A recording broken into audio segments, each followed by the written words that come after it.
Durante el mes de abril se conmemora la Semana de la Salud Ocupacional. Conozcamos más en este episodio desde la voz de las personas que se encuentran en primera línea de esta área tan importante.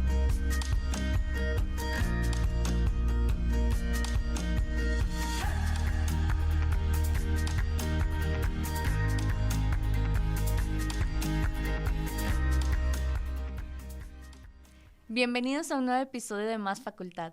El día de hoy es un honor para nosotros presentarles a dos invitados de lujo. En primer lugar, tenemos al doctor Cristóbal Chin Álvarez, quien es profesor universitario de la Escuela de Enfermería de la Universidad de Costa Rica, instructor internacional en BLS y ACLS de la Asociación Americana del Corazón. Es especialista en salud laboral, seguridad del paciente, gestor del riesgo ante desastres y atención de emergencias.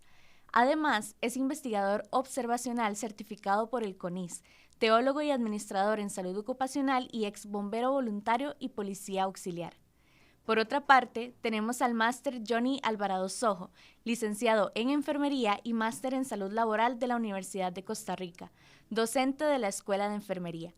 Es investigador y autor de artículos científicos en materia de salud ocupacional, facultado del Centro de Entrenamiento de la Asociación Americana del Corazón, AHA, por sus siglas en inglés, en el Centro de Simulación en Salud de la Escuela de Enfermería, así como instructor de RCP básico, avanzado y primeros auxilios de la AHA.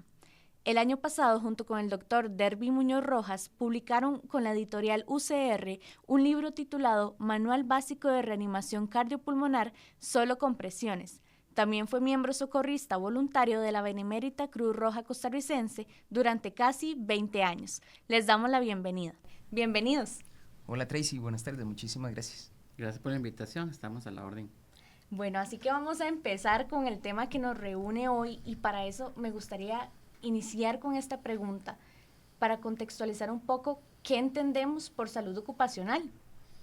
Bueno, la salud ocupacional es todo un área de disciplinar, una ciencia también, en donde el objetivo es buscar el bienestar integral de la población trabajadora, el bienestar mental, físico, emocional, psicológico, y lo que busca es que todo el entorno, el ambiente laboral facilite que la persona tenga una buena calidad de vida.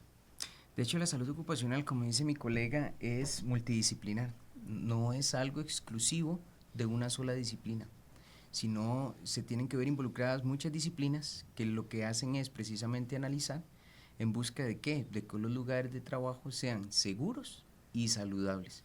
Y esto no lo puede lograr una sola disciplina, como por decir, por ejemplo, solo enfermería, sino también necesita de otros profesionales, desde el área de salud mental, desde el área de medicina, desde el área de ingeniería, el área de ergonomía. Entonces es multidisciplinar y tal vez eso es lo que es de las cosas que hacen esto muchísimo más rico.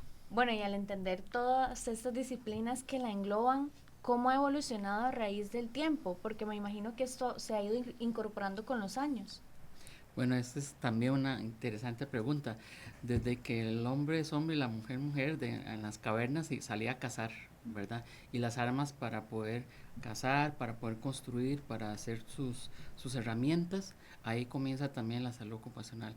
Desde la parte de prevención, de una cultura de prevención de accidentes, desde el entorno saludables, o sea, es una manera que se ha ido desde la revolución industrial en 1900 y en cada revolución de la época moderna ha tenido que ir implementando medidas de protección desde la legislación. Antes en la época de Inglaterra, niños de 10, 8 años estaban en las minas de carbón y lo usaban inclusive para hacer exploraciones o hacer trabajos insalubres e inseguros, y ahí iba evolucionando conforme inclusive las marchas de las mujeres para recordatorio del Día de la Mujer fue por una protesta en una fábrica en Estados Unidos, y así hemos ido adquiriendo derechos como jornadas de 8 horas y ahora todo lo que tiene que ver con mejoramiento de la jornada laboral y los salarios y la legislación.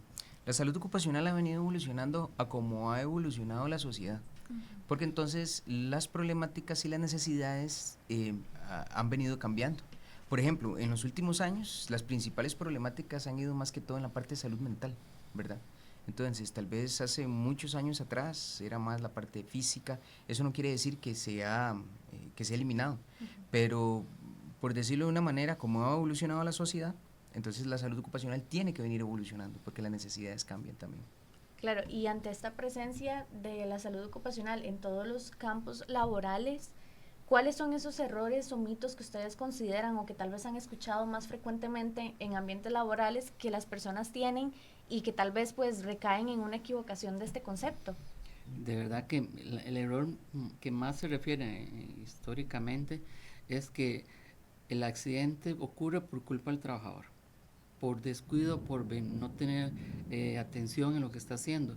Y eso es solo parte de la situación, porque hay que valorar las condiciones de trabajo, la turnicidad, la nocturnidad, la motivación, el dónde come la persona, dónde descansa, el mismo transporte, zonas agrícolas. El sector de mayor accidentalidad es construcción y en la parte de náufragos o de pesca y minería, ¿verdad? Cielo abierto o cerrado. Entonces el punto es un mito de que usted está buscando una incapacidad, aunque sí existe, ¿verdad? Los policonsultantes y que andan viendo cómo sacarle. Eso era en Costa Rica más común cuando en el INSS se pagaba el 80% del subsidio y en la caja 60%, entonces se incapacitaban más o hacía más referencia al INSS para tener mayor montos y además de indemnizaciones.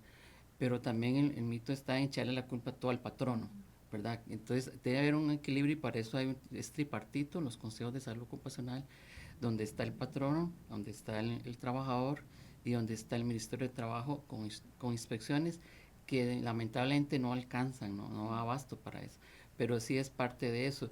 Y también del hecho de que puede usted ganar mucho dinero, pero si el ambiente, si el estrés es muy alto, el nivel de satisfacción baja. Se ha demostrado en estudios que el nivel de satisfacción de los trabajadores, lo que los motiva es sentirse en familia, sentirse que es un equipo, sentirse aceptado en un grupo, más que el salario, aunque es uno de los más importantes según los psicólogos. ¿Sabes cuál es otro mito, Tracy? Es el que a mí nunca me va a pasar. Ese es un problema que los que tenemos o trabajamos en esta especialidad nos encontramos mucho. Yo no voy a tener el accidente, a mí no me van a pasar esas cosas, o tal vez para dar un ejemplo un poquillo más coloquial, no uso el cinturón de seguridad porque yo no choco, a mí yo no voy a chocar, yo soy muy carga manejando, o entonces para eso no utilizo el cinturón de seguridad, o fumar, ya tengo 20 años fumando y a mí ni siquiera todo me ha dado. Entonces es una cultura que vieras que es interesante porque hay que luchar contra esa cultura, porque es una cultura del a mí no me va a pasar. Entonces yo no tomo medidas de seguridad porque a mí no me va a pasar. No, aquí es un lugar muy tranquilo, decían los pobladores de Cinchona hace unos años atrás. Aquí nunca pasa nada. Y en cuestión de minutos ya sabemos cuál fue la historia.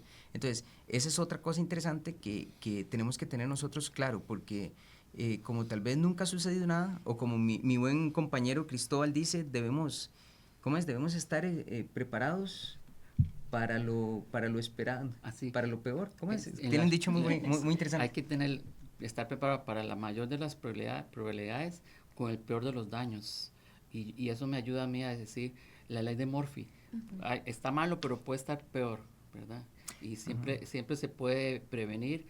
Los accidentes son prevenibles, por eso se llaman accidentes, ¿verdad? Pero según la teoría de casualidad del queso suizo o la pirámide de siniestralidad de Frank Beer, lo importante es que si hay incidentes, si hay riesgos, si usted no los controla, al final va a escalar hasta una muerte o un accidente grave muy lamentable. Y a raíz de eso, ¿cuáles son esas medidas básicas para entrar un poco tal vez en la práctica del término que deberían de existir en algún lugar público o bien en una empresa también?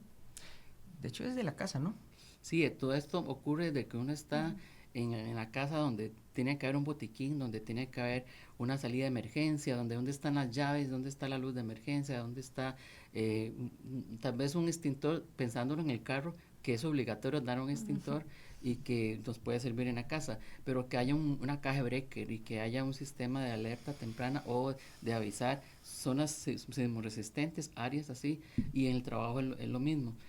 La ley 6727, que es el riesgo del trabajo, que es la reforma del título cuarto del Código de Trabajo en el 82, lo que dice es claramente que es responsabilidad del patrón establecer medidas de seguridad e higiene y al trabajador obedecerlas. Inclusive es causal de despido sin responsabilidad patronal el que quite un rótulo o el que cobra un extintor de un lado a otro, o no evacuar en los simulacros que se hagan, que se tienen que hacer programados.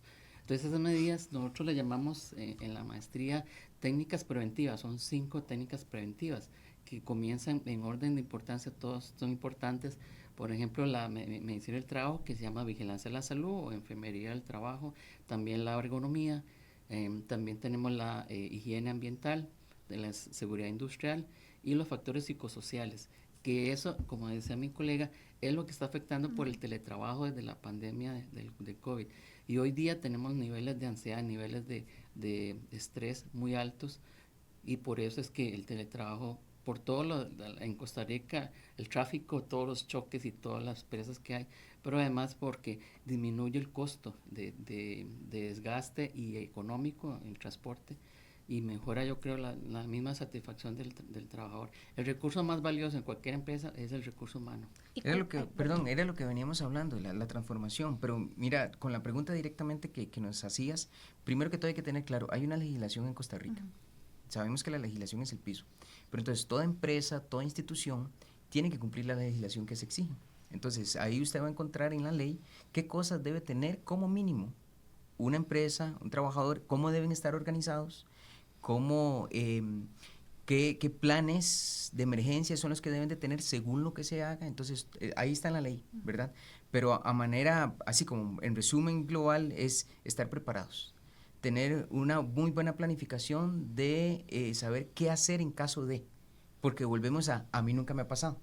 Entonces, como yo pienso que a mí nunca me ha pasado o a mí nunca me va a pasar, entonces yo no planifico. Yo no tengo planes de emergencias, yo no tengo rotulaciones de salidas de emergencias, yo no tengo brigadas, por ejemplo, que es otra de las cosas que se pide.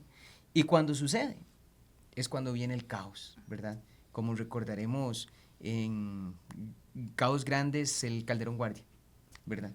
Entonces, todo lo que se llegó a demostrar después de que pasó, que no habían rotulaciones adecuadas, no habían salidas adecuadas, porque tal vez como nunca había pasado, pensaron que no iba a ser necesario. Cuando sucede el evento, es ahí entonces como sí. Entonces, precisamente es eso, el estar previamente preparados para saber cómo minimizar los daños, luego, hasta donde sea posible, luego, qué hacer en el momento del evento, y también estar preparados para qué hacer después del evento. Perfecto. Ahorita tal vez retomando un poco lo que mencionaba Cristóbal acerca de esta salud ocupacional ahora desde la casa, en un teletrabajo, ¿cuáles consideran ustedes que son protocolos que no son tan difundidos en esta parte y que deberían de serlo, tomando en cuenta que ahora es uno de los problemas, llamémoslo así, más presentes, por ejemplo, la salud mental? En protocolos, digamos que hay los que ya están establecidos institucionalmente, los que sigue bomberos, policía, Cruz Roja, los que tiene la Universidad de Costa Rica, sobre todo temas como hostigamiento, temas de evacuación, etcétera. Entonces, lo importante aquí en los protocolos es el sentido común y también el asegurar la escena. Siempre le digo al profesor Johnny y a otros, primero yo, segundo yo, tercero yo. Si usted no se cuida, usted no va a cuidar a los demás, no va a poder evacuar ni atender a nadie. Porque tenemos que tener esa visión global, ¿verdad? No visión de túnel. Cuando alguien se asusta o está en crisis, pues tiende a mirar el entorno. Entonces, el poder asegurar la escena significa identifíquese, pida ayuda, elimine los peligros, no se meta donde no lo llamen o no haga lo que no sabe, sino que solamente pida ayuda, que puede ser que la escena sea tan insegura que mejor no meterse, como puede ser hoy día el sicariato o un temblor o un incendio. Entonces llamar a los expertos. Primero, no tenemos el entrenamiento, no tenemos el equipo y no tenemos el conocimiento en esa materia, por ejemplo, manejo de sustancias peligrosas o explosivos. Entonces todo lo que es la parte de violencia, es mejor tírese al suelo y no se mueva, ¿verdad? Y espere la ayuda que venga. Esto es hablando de desastres o emergencias de entornos físicos, pero yéndonos un poquito a tu pregunta, la parte de salud mental, es bastante interesante porque hoy precisamente yo creo que es de las principales causas de mayor cantidad de incapacidades que se están dando a nivel nacional. Y viera que a veces hay tips, no sé si llamarlos así, si es el nombre correcto, que uno podría utilizar para evitar este tipo de sobrecarga, que al final ahí podemos tener sobrecarga física o sobrecarga mental, pero algo tan sencillo como una pausa activa. No sé si has escuchado hablar de las pausas activas. Estás en la computadora, estás respondiendo teléfonos, estás con algún proyecto ahí sentado, sentada. Entonces, ok, cada hora deténgase, haga algo distinto a lo que estaba haciendo. Como por ejemplo, si estás en una computadora viendo una pantalla durante una hora, vaya, agarre un libro, lea 2 minutos, dese una vuelta alrededor de la oficina, respire aire. Entonces, porque eso, ¿qué va a ayudar? Va a ayudarle a que su sobrecarga mental no sobrepase sus capacidades y es como darle un respiro a la mente. Entonces, yo creo que esa es una de las más sencillas que todo trabajador podemos hacer, lo que estemos haciendo. Deténgase, haga algo distinto, respire un poco, ¿verdad? Para que salga por lo menos cada hora unos minutos de lo que está haciendo. ¿Y el patrono cómo incide en esta parte? ¿Cuáles son sus responsabilidades en cuanto a la salud mental de sus trabajadores? Es súper, es que igual la misma legislación lo dice y el profesor Cristóbal lo acaba de mencionar, el patrono tiene que siempre velar por el bienestar tanto mental y físico de sus trabajadores.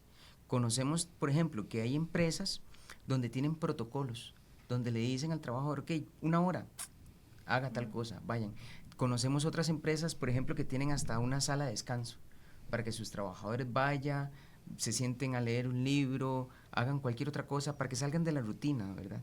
Entonces, esto volvemos a lo mismo, a la organización previa.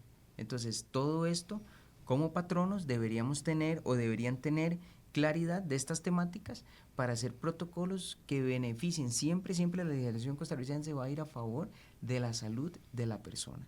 Y además, también tomemos en cuenta algo. Usted, yo, todos nosotros pasamos más horas en el trabajo que en la casa. Entonces, vea qué interesante, porque si nosotros tenemos factores que inciden negativamente en nuestra salud en el trabajo, adivine. Y si todavía multiplicamos esto a nivel nacional, entonces podemos analizar si yo quiero realmente impactar en la salud de una población costarricense, ¿a dónde voy a ir a trabajar? A los lugares de trabajo. Ver qué se está haciendo, qué no se está haciendo, cómo puedo promover, porque no podemos limitarnos a solamente cuando sucede el evento, sino es a la parte también de prevención, ¿verdad? ¿Qué estamos haciendo para evitar que sucedan estos eventos? Entonces, realmente es bastante interesante toda esta temática porque a veces no nos damos cuenta, pero nosotros mismos nos estamos dañando, tal vez con cosas sencillas, que podríamos cambiar de una manera sencilla y que tal vez no tiene mucho costo. Bueno, y qué importante que ahorita estamos hablando de estos temas de salud mental también, que son todo un reflejo de nuestra sociedad, ¿verdad? Como menciona usted, desde el individuo hasta la parte colectiva. Sí, que realmente según los estudios tenemos más del 80% de nuestro tiempo en este planeta trabajando. Desde que estamos en prenatal, en kinder, en escuela, colegio, universidad y todos los 40 años, y creo que van a alargar más los años para pensionarse. Entonces, ¿qué busca el sistema? Pues ya la pirámide se está invirtiendo, ¿verdad? Entonces los regímenes se están quebrando o van a quebrar si no se hace algo. Entonces, sí, la verdad es que uno comienza a trabajar desde que comienza a aprender a hacer sus propias cosas en las actividades de vida diaria, y también a un pensionado, ¿verdad? Que a veces no es jubilado, no es de júbilo que se va, sino porque ya está enfermo, porque ya no puede echar más, porque ya está cansado, y eso es lo que no se quiere. La verdad es que queremos que cada trabajador vaya a disfrutar con su familia el tiempo que le queda de un subsidio que se ganó por su labor y su esfuerzo y compromiso. Entonces es importante. Y los protocolos, quería que quede claro eso. El protocolo se usa básicamente cuando hay una situación de riesgo no controlado. El procedimiento es cuando el procedimiento para evacuación, el procedimiento para usar un extintor está protocolizado cuando dice que se va a temblar y hay tanta población. Algo que es inesperado, pero se puede prever porque hay riesgos predictivos, correctivos, ¿verdad? Y que podemos, y preventivos, y que podemos medir el costo, de verdad, y el beneficio de esos protocolos. Entonces, basándose en la ley, y en las buenas prácticas, como decía el profesor Johnny, en las buenas prácticas de que esté buena ventilación, que haya de espacios para descansar, para actividades como pausas activas, una alimentación sana también. En hospitales sabemos que el café es lo que mantiene vivo a todo el personal, pero a veces no hay espacios para conversar, para relajarse, por todo el ruido y la mecánica que existe, por ejemplo. Sí, bueno, y ahorita que empezamos a entender esto, ya que introducimos un poco el tema de el individuo como tal en un espacio colectivo, sería importante que conversemos un poco de cómo una persona sin el conocimiento previo para una emergencia o sin el conocimiento para alguna maniobra como el RCP, cómo comienza o este camino para aprender quizá lo básico para aplicarlo en su trabajo, pero desde dónde inicia. Nosotros en Costa Rica estamos muy en pañales todavía en este tema, porque hay otros países, por ejemplo asiáticos, que inician con estas temáticas desde que están en la escuela. Les dan talleres, les dan cursos, ¿verdad? Y pues nosotros aquí sí es interesante porque volvemos a lo mismo, como nunca ha pasado, entonces tal vez no me intereso. Y la única manera de poder actuar es precisamente como usted ha dicho, es capacitándome, ¿verdad? Por ejemplo, bueno, nosotros somos instructores de la Asociación Americana del Corazón, del Centro Internacional de Entrenamiento que está aquí en el CECISA, en el Centro de Simulación en Enfermería. Y, por ejemplo, la Asociación Americana del Corazón tiene un programa muy bonito que se llama RCP Solo Manos, donde va dirigido más que todo a todas aquellas personas que no son profesionales en salud. Entonces, son talleres cortos de como 20 minutos, donde se le enseña a la persona a cómo identificar una emergencia de manera sencilla, cómo activar el sistema de emergencias, llamar al 911 y empezar a dar compresiones, que es lo que va a llegar a hacer la diferencia, ¿verdad? Pero si yo no me capacito y me quedo solo con lo que vi en la televisión, más bien ese sentimiento del buen samaritano, el querer ayudar, más bien puede ser contraproducente. Entonces, esto puede llevarnos a dos extremos. La persona que dice, no lo toco, porque si lo toco se muere, y si se muere me llevan a la cárcel, cuando realmente podría hacer algo.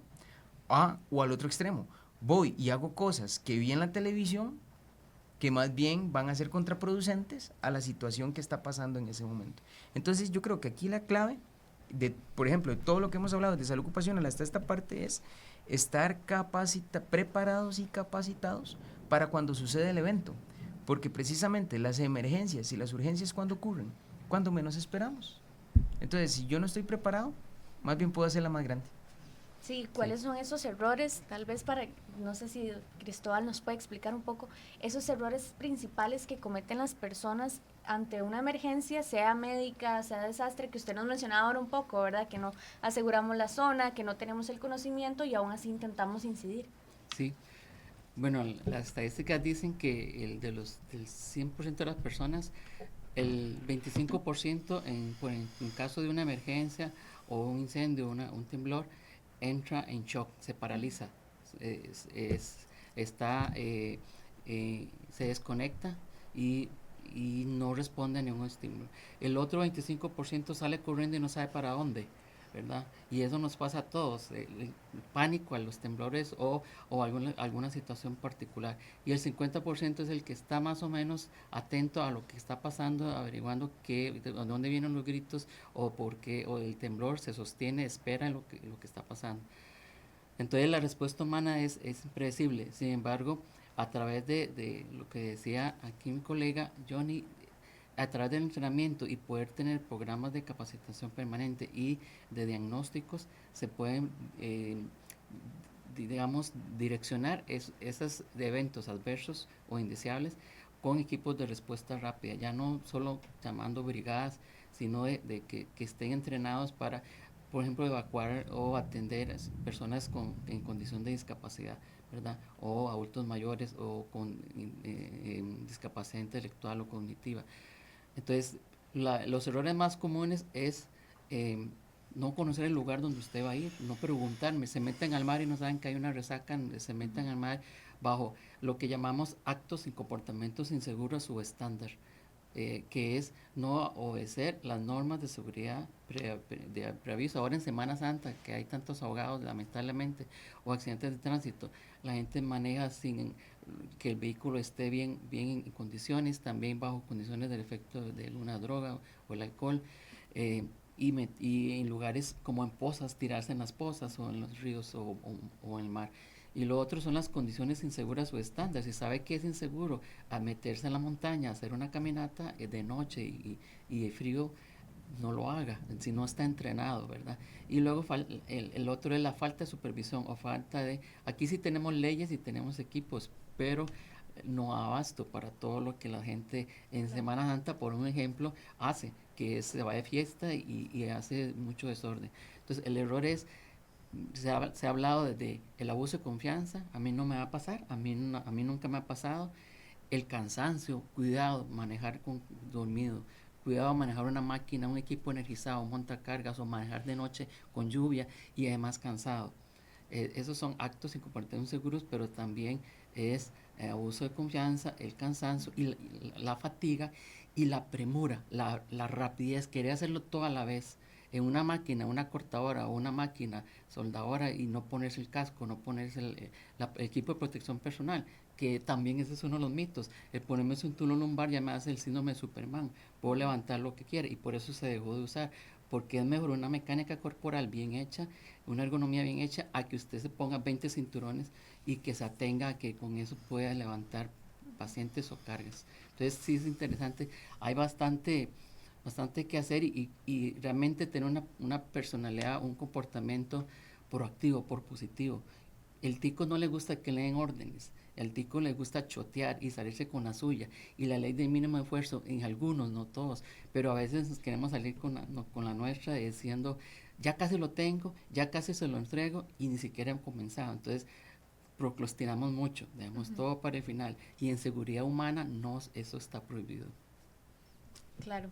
Estos panoramas nos presentan ahora también una sociedad como muy individualista justamente, y tal vez en estos momentos de emergencia tratamos de actuar en colectivo y no sabemos cómo hacerlo, ¿verdad? Ahora, a raíz de toda la preparación que ustedes tienen y relacionándolo un poco con este tema, quisiera saber si hay algún dato curioso en cuanto a emergencia o salud ocupacional que ustedes les gustaría compartir con la gente que nos está viendo para entender un poco más todo este panorama de la salud y todo lo que conlleva. Bueno, hay un dato curioso que tal vez la gente no conoce o ha escuchado, y tal vez yéndonos un poquito más al área de primeros auxilios, porque todavía creo que fue ayer que escuché un evento que salió en las noticias de una persona que entró en paro cardíaco y que llegó a morir porque nadie le atendió. Todavía hace unos meses atrás me parece que también otro evento parecido aquí en San José, cerca de una clínica, estaba el papá jugando con sus hijos y cayó y no llegó a sobrevivir. Y así hay montones de montones. Y el dato curioso es que, por ejemplo, cuando un corazón se detiene, tenemos máximo 4 minutos para poder comenzar a dar RCP, compresiones torácicas, para poder ayudarle a salir o a sobrevivir a esa persona. Después de 4 minutos, por cada minuto que pase, el nivel de sobrevivencia disminuye 10%. Ahora, ¿cuál es el dato curioso? ¿Cuánto tarda en llegar una ambulancia al lugar del evento aquí en Costa Rica? ¿Durará menos de 4 minutos? Bueno, ahí dejo la pregunta al aire, ¿verdad? Pero entonces, ¿qué diferente sería si yo conozco, me capacito y hago la intervención, la identificación primero, y luego la intervención, identificación, activación del sistema de emergencias y la intervención necesaria? Podría llegar a ayudar a esa persona que realmente llegue a sobrevivir. Hace unos meses atrás también otro evento, es que hay montones, y aquí en Costa Rica ni siquiera tenemos que irnos del país. Creo que fue en un mall donde estaban viendo una película y una muchacha joven cayó, nadie hacía nada, tal vez el que no lo toco porque si se muere me echan la culpa, y teníamos poco tiempo para actuar. Este famoso deportista que corriendo una maratón también cayó, esa fue, ahora que me acuerdo, esa fue la noticia que escuché hoy en la maratón de Madrid. cayeron 7 personas. 7 personas fallecieron en la maratón porque cayeron por lo que le conocemos como muerte súbita, con un paro cardíaco. Entonces, estaré preparada para actuar, porque tal vez, si no es un conocido, tal vez no me impacta mucho, pero ¿quién dice que no le puede pasar a mi mamá, a mi papá, a mi esposo, a mi esposa, a mi pareja, a mi hijo, a mi hija? Y si sucede, yo voy a querer saber, necesito saber qué hacer. Y como les digo, el dato curioso es que tenemos menos de 4 minutos para poder, o sea, no puedo esperar a que llegue una ambulancia, Sí, hay que no actuar. puedo esperar a que llegue un profesional en salud. Yo tengo que actuar de manera inmediata, porque los daños son muy severos, a nivel de cerebro principalmente. De ahí es donde viene, ¿verdad?, la importancia de programas como esto. De hecho, honestamente, y tal vez aquí, yo creo que lo mencionaste al inicio, nos inspiró a un colega y a mí, Derby Muñoz y mi persona. El año pasado publicamos un manual sencillísimo, precisamente dirigido a las personas que no son profesionales en salud, donde se explica paso a paso, de manera gráfica, cómo se hace la reanimación cardiopulmonar. Porque a veces pensamos que como yo no soy profesional en salud, yo no debo hacerlo. Yo no soy médico, no soy enfermero, entonces yo no hago RCP. O eso es solamente para profesionales en salud. Pero ¿quién dice, por ejemplo, que ahorita toco madera en que alguno de nosotros 3 no vaya a caer? Y tenemos que saber, como te digo, identificar número 1. ¿Para qué? Para alertar, para pedir ayuda, para activar el sistema de emergencias, que le conocemos. ¿Qué es activar el sistema de emergencias? Llamar al 911 para pedir una ambulancia. Porque está bien, no va a estar en menos de 4 minutos, pero por lo menos ya viene en camino. Y tercero, actuar. Hacer lo que se debe hacer de manera correcta. Porque si yo no he sido capacitado, entonces más bien podría ser contraproducente dar reanimación. Entonces, son maniobras sencillas, rápidas y salvan vidas, literalmente, ¿verdad? Entonces vemos que todo esto va hacia el mismo horizonte. Ayudar a que tengamos lugares seguros y saludables. Y si sucede el evento, saber actuar. ¿Para qué? Para que más bien no complicar más la escena, ¿verdad? Porque, perdón que me extienda un poquito, ahora que hablabas de que cuáles son de los principales errores, además de que lo que acaba de decir mi colega Cristóbal, pensando un poquito en más esta escena de primeros auxilios, un error garrafal que yo puedo hacer es meterme a un escenario al cual yo no he sido capacitado. O en primeros auxilios le llamamos asegurar la escena. Porque sí, al final tal vez yo quiero ser superhéroe, quiero ayudar, ¿verdad? Pero en lugar de un muerto hubo 2. Porque no aseguré la escena, terminé atropellado, me cayó algo encima, me tiré encima de unos vidrios, quedé herido. Entonces, ese es de los principales errores y de los primeros pasos que nosotros cuando damos cursos de primeros auxilios, le enseñamos a las personas. Lo primero que tiene que hacer usted es asegurar su integridad. Nunca se meta en algo que le va a hacer a usted correr riesgo. Si no tiene el equipo, si no está preparado y usted va a correr riesgo, mire, no se meta. Como le repito, mejor un muerto y no 2, ¿verdad? Sí, esto refleja totalmente la importancia de las personas de capacitarse en primeros auxilios, porque a veces justamente es eso, yo no tengo tiempo, no tengo los recursos, o los cursos son muy caros y tenemos tanta material, ¿verdad?, como este que usted menciona para poder hacerlo. Ahorita, tal vez ya desde su experiencia y más vivencial, quisiera consultarles ¿cuál ha sido quizá esa emergencia en cuanto a salud ocupacional o en diferentes emergencias que hayan atendido, quizá la más difícil que han enfrentado a lo largo de toda su etapa de preparación, de carrera y demás, o incluso donde dudaron de sus propias habilidades? Bueno, hay casos de la vida real que uno no entra en conciencia hasta que ocurre porque no se imaginaba la magnitud del alcance de lo que podría hacer. Por ejemplo, trabajar con equipo energizado o la corriente eléctrica, ¿verdad? Que es muy poderosa y que a veces nos confiamos otra vez en los actos inseguros o su estándar comportamientos.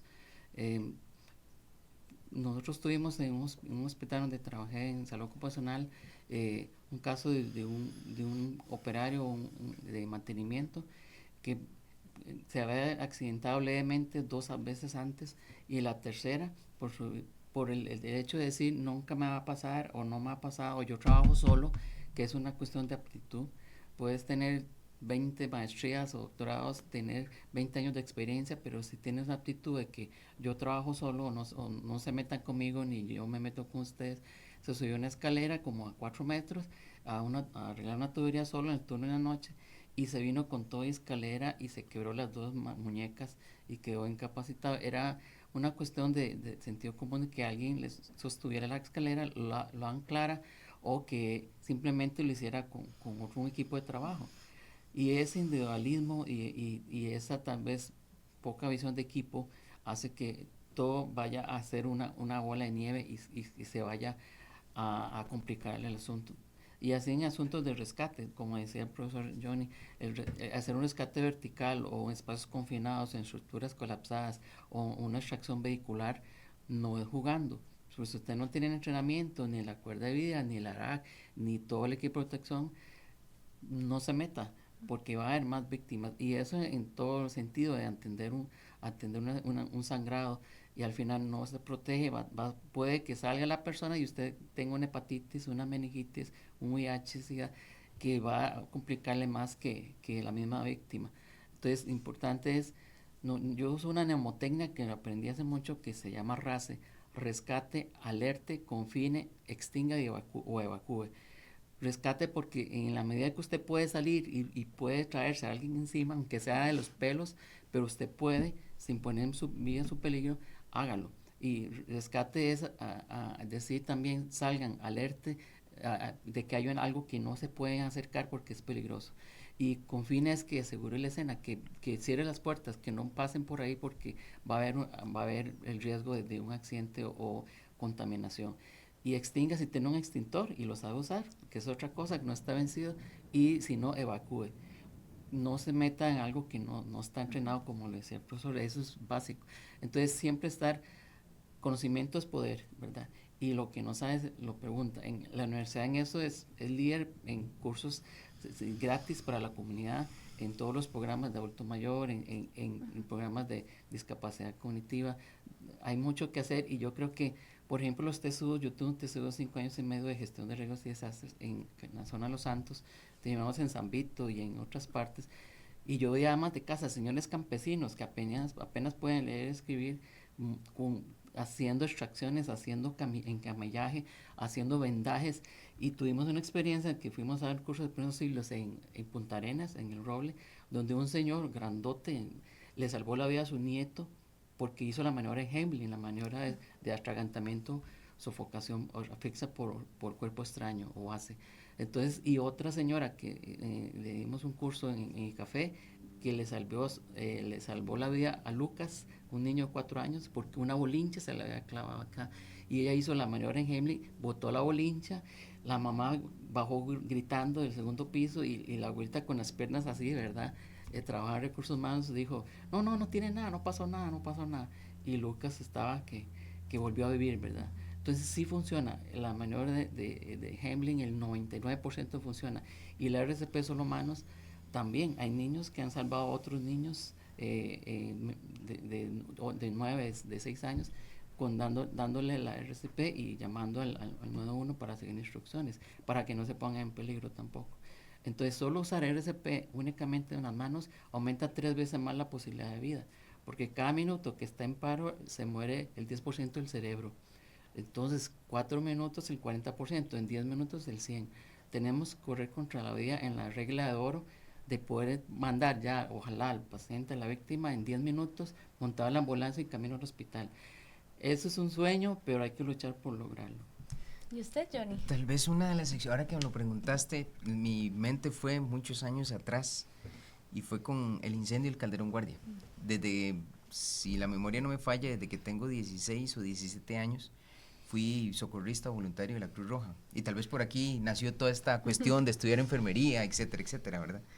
Pero nunca se me olvide esa noche, yo ya estaba estudiando, era estudiante aquí de la U, y recuerdo que vino mi mamá ese día, porque el otro día mi hermanita, la menor, la operaban en Nacional de Niños, entonces se quedaron en mi casa, pero donde yo enciendo el televisor, veo eso, edificio en llamas, y digo yo, mira una película, ¿qué será? Y cuando voy viendo abajo, Hospital Calderón Guardia, pero así fue insufacto, suena mi teléfono. me estaban llamando de la Cruz Roja diciéndole, necesitamos que se venga ya. Estamos teniendo una emergencia en el Calderón Guardia. Vea, yo me quedé así frío y es como, no puede ser, es en serio. Y rápidamente me cambié, me puse el uniforme de Cruz Roja. Vea, salí a la calle, di un paso en la calle, ni siquiera había levantado la mano ni nada. Pasa un taxista. ¿Va para el Calderón Guardia? Y yo, sí. Me montó, no me cobró, yo pensé que me iba a cobrar, no me cobró. Y uno veía llegar a los socorristas en el momento y el ver todo eso realmente fue, en serio, bastante impactante. El poder ver que, en resumen, si estamos preparados previo a la emergencia, si tenemos una buena planificación, el antes, el durante, qué hacer, y luego el qué hacer después, porque la emergencia no termina cuando termina el evento, viene todavía la otra parte, el qué hacer después, va a ser la clave. O en resumen es preparación. Usted decía, tal vez no tenemos mucho tiempo y recursos, pero, por ejemplo, aquí en la Universidad de Costa Rica, la Escuela de Enfermería, tiene programas, tiene cursos que van dirigidos no solamente a los profesionales en salud, sino también a los que no son profesionales, donde este tipo de cosas realmente van a llegar a marcar la diferencia y, como dice Cristóbal, poder ver que realmente funciona, ¿verdad? Entonces yo creo que la clave aquí está, número 1, nunca pensar, a mí no me va a pasar. Y 2 es capacitarse, cada vez que tenga la posibilidad, capacitarse y buscar los medios. Porque en Costa Rica no solo hablemos de UCR, tenemos bomberos también que dan capacitaciones. Una empresa o cualquier institución puede hablar a bomberos y bomberos puede, por ejemplo, llegar a enseñar a cómo utilizar un extintor. Porque podemos tener un conato de incendio. El conato de incendio es aquel donde la llama no sobrepasa la cintura. Si la llama sobrepasa la cintura es estructural, entonces ya ahí no hay que meterse. Pero usted perfectamente con un extintor puede apagar un conato de incendio antes de que se haga más grande. Pero si usted nunca ha utilizado y no tiene ni idea cómo utilizar un extintor, ¿qué va a hacer? Lo va a agarrar y se lo va a tirar así, ¿verdad? Al fuego, a ver qué pasa. Pero si estamos preparados, si tenemos brigadas organizadas, si sabemos utilizar ese extintor, perfectamente se puede llegar a controlar y no va a pasar a más. Si alguien colapsa frente a mí, si yo sé cómo identificarla, activar el servicio de emergencias y empezar a dar compresiones, porque vea, tan fácil es como poder saber si la persona está respirando o no. Con solo ese hecho ya yo voy a hacer una diferencia, porque si la persona no está respirando necesito dar compresiones torácicas y necesito activar el sistema de emergencias. Entonces, ves, son esos pequeños detalles que a veces los dejamos pasar, como el que hablábamos más atrás, las pausas activas, ¿verdad? Son cosas que tal vez no tienen mucho costo, mucho tiempo, algunas otras sí, ya yo sí me quiero especializar, obviamente tengo que sacar mi tiempo, pero es sacarle provecho para siempre estar preparado, siempre, esta era la frase que no me acordaba, estar preparados para lo peor, pero esperar lo mejor. Entonces, ojalá nunca pase nada, pero si llega a pasar, ya yo sé qué hacer. No solo qué hacer, sino qué no hacer, porque al rato por el hacer, más bien me pongo en peligro yo y a los demás. Sí, y algo importante, los detalles hacen la diferencia, como decía el profesor. Los near miss, que se llaman los casi me quedo sin dientes, casi me saco el ojo, casi me malquiebro. Esa es la cultura de prevención, de que yo reporto ese incidente, y ese incidente es producto de uno o varios riesgos, de caídas o de pisos mojados o de falta de luz o ahí huele a humo. Don Héctor le había mandado a bomberos 10 años Director antes. de bomberos. El director de bomberos y también don Paulino, que era el director del Calderón Guardia. Lo sé porque trabajé en emergencias y las 3 enfermeras que murieron fueron compañeras de trabajo, Patricia, Mayra y Yamilet. Una se había graduado de enfermera, era auxiliar de enfermería y sacó su licenciatura cuando yo era ahí enfermero en emergencias y decía, aquí está mi gorrita, aquí es mi cofia, ya me hice enfermera. Y de esas 3, una de ellas, Patricia, la supervisora, lo encontraron muerta con el foco prendido en las manos. Ella ayudó a evacuar todo el 5º piso de neurocirugía porque empezó por un chavalo que se hizo pasar por un enfermero y había hecho ya un conato de incendio, había quedado como un héroe, todavía está en la cárcel pagando. Y los cilindros de oxígeno, dijeron los bomberos, no tenían válvulas de seguridad, estaban todos conectadas, entonces fueron estallando uno por uno. Aparte que toda la tubería del sistema sistema fijo contra incendios estaba sin el motor, sin la bomba de agua. Tenían trapos metidos ahí en el sistema y nadie hizo nada. Entonces, esos son los errores graves que costaron 21 muertes y que en esa madrugada se tiraban por las ventanas. O sea, era trágico. Mi papá trabajó y se pensionó ahí. Uno se partía de llorar lo que estaba viendo en esa situación, y se pudo haber evitado realmente haciendo caso al sistemas de alerta temprana que tienen que haber. Si usted no alerta, si usted no es propositivo, si en los NERMIS usted ve que hay un hueco, tápelo, ponga un rótulo, ponga una silla para que el que llegue no se vuelva a caer, porque el tercer incidente ocurre un accidente, estadísticamente, y puede ser un accidente irreparable o con lesiones permanentes si no hacemos nada. Entonces somos corresponsables. Cuando nos sintamos corresponsables del que el ambiente de trabajo sea seguro y saludable, vamos a ser también, ¿por qué no?, héroes, ¿verdad? Y agentes, no solamente un trabajador más, sino inspectores de calidad en la gestión de la salud laboral. Agentes de cambio. Y yo sé, ya en resumen, porque yo sé que el tiempo nos está ganando, yo creo que es invitar a la gente que nos está escuchando que realmente se capacite, que se organice. Si usted en su oficina, en su lugar de trabajo, no se ha organizado para diferentes eventos, que se organicen, que hagan en lo posible protocolos, que busquen personas que les ayuden. Hay muchas instituciones y muchas personas que pueden ayudar en este tipo de preparación, que se capaciten no solamente en la parte de salud ocupacional, sino también en la parte de primeros auxilios. Hay muchos medios, vivimos en un país increíblemente hermoso, que tiene muchas oportunidades y que tal vez no sacamos el provecho de esa cantidad de oportunidades que tenemos. Nosotros, los que trabajamos aquí en la Universidad de Costa Rica, tenemos un gran campo que podríamos buscar diferentes instancias, instituciones dentro de la misma universidad, organizaciones o escuelas o facultades que nos pueden ayudar en toda esta temática, ¿verdad? Porque yo creo que la clave está, vuelvo y repito, en la capacitación para estar preparados. Por ahí alguien dijo, claro, si estáis preparados, nunca temeréis. No, y es que la naturaleza del latinoamericano es no planificar las cosas, tal vez porque no hay una cultura o no hay suficiente presupuesto, nunca hay plata pero a veces no necesita plata, se necesita de buena voluntad, y Costa Rica se distingue por una buena voluntad, por el deseo de emprender, de ser creativos. A veces inventamos cosas de la nada y nos reconocen por eso. Costa Rica está en el segundo país de América Latina que más horas trabajadas, de que trabajan más. Que ganen más, no creo, pero de hecho es donde se paga, el salario mínimo es más alto porque el costo de vida es uno de los más altos. Pero Costa Rica está en el segundo lugar, algunos dicen tercero, de los países de mayor exposición a desastres de origen antrópico o humano y de origen fenómenos naturales. Primero Chile, y estamos en segundo y tercero entre Guatemala, porque tenemos 250 conos volcánicos, porque tenemos 4 fallas, placas tectónicas desde el Caribe, el Coco, Nazca y las microplacas del Panamá, pero además tenemos una cadena volcánica activa. Estamos en el cinturón de fuego.